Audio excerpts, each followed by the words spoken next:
Bharatiya Janata party ने जो अपनी आइडियोलॉजी में बातें कही, उसमें एक राम मंदिर का निर्माण था, वो तो हो गया। एक था यूनिफॉर्म सिविल कोड, क्योंकि आर्टिकल 370 भी अब चला ही गया।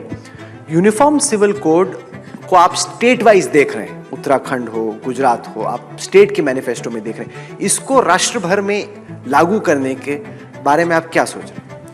देखिए, आप इसको भारतीय जनता पार्टी के एजेंडा के रूप में देश की जनता के सामने प्रस्तुत मत करिए। ये संविधान सभा का देश के विधानमंडल और संसद को एक मैंडेट था।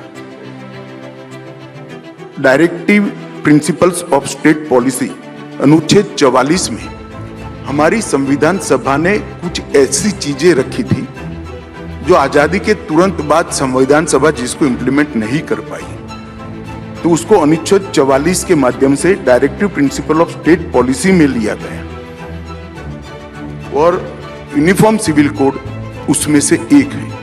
ये बात अलग है, बाद में वोट बैंक की पॉलिटिक्स में कांग्रेस ने इसको छोड़ दिया और संविधान सभा में ज्यादातर कांग्रेस के ही नेता थे, सबसे बड़े नेता कांग्रेस के उसमें बैठे थे, उन्होंने ही ये बनाया है।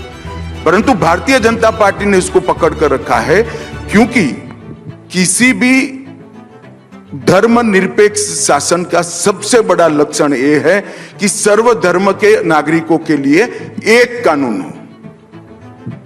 मगर कांग्रेस ने इसको भुला दिया और वोट बैंक की पॉलिटिक्स के कारण इस पर एक अलग प्रकार का आइडियोलॉजिकल और वैचारिक कपड़े पहनाने का प्रयास किया। भारतीय जनता पार्टी इसमें नहीं मानती है।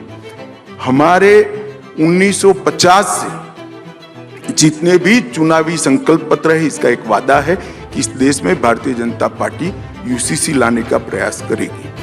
अब आपने कहा कि स्टेटों में प्रयास हो रहा है। देखिए, कॉमन सिविल कोड एक बहुत बड़ा सामाजिक और लीगल परिवर्तन है। इस पर सबकी राय चाहिए।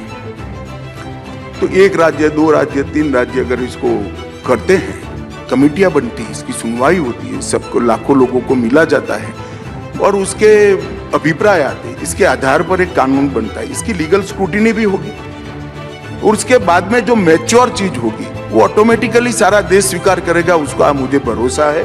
मगर ये आप मान कर चलिए कि भारतीय जनता पार्टी नरेंद्र मोदी जी के नेतृत्व में यूसीसी लाने पर अड़िग है और हम इसमें कहीं पर भी 2 कदम पीछे